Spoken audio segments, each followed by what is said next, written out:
Hello mga katugstugan! For today's video, gagawa ako ngayon ng ginisang upo. Siyempre, kailangan gulay-gulay din, hindi laging meat. Kaway-kaway sa mga kumakain ng gulay dyan, tulad ko.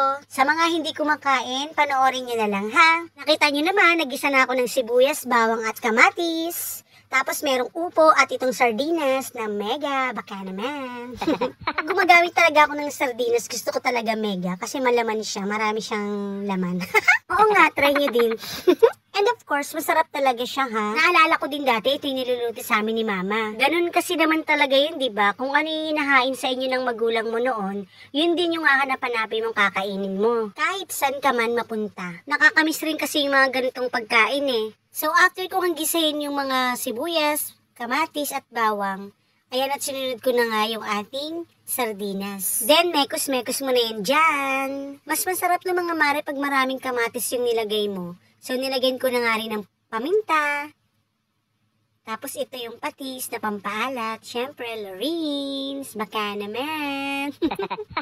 Lagi nagpaparinig. Hindi naman napapansin. Parang sa crush mo lang, papansin kang napapansin, pero hindi ka naman pinapansin. Deadma, ganon. Ba't kaya ganon na? Pag may crush ka, hindi ka crush. Pag may crush sa'yo, hindi mo crush. Ba't kaya? Minsan lang talaga yung mutual kayong nararamdaman. Diba? Ano daw?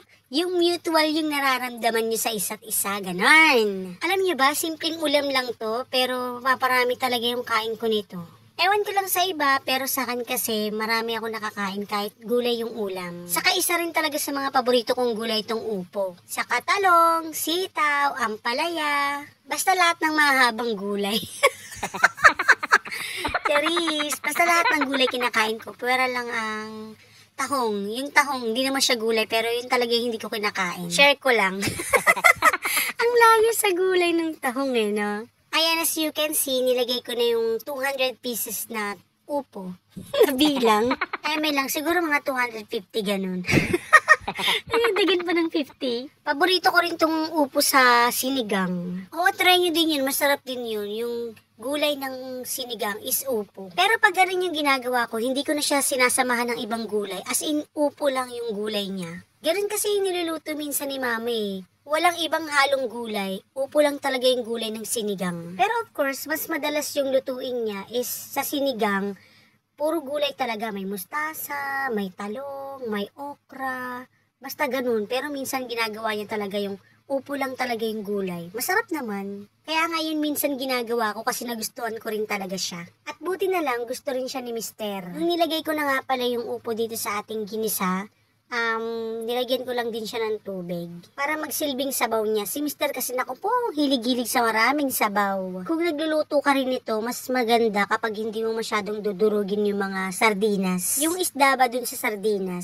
Saka masarap din tong upo, igigisa mo naman siya sa may baboy. Instead of sardinas yung ilalagay mo, karne yung ilalagay mo.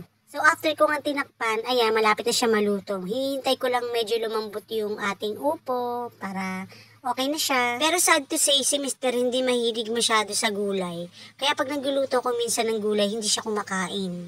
Kahit may halo ng sardinas o kaya baboy yung ating gulay na niluluto, gusto niya meron pa rin siyang pritong isda, pritong baboy, pritong manok, ganun. Ang dami ko na namang chika. O siya, hanggang dito na lang. Luto ng ating upo.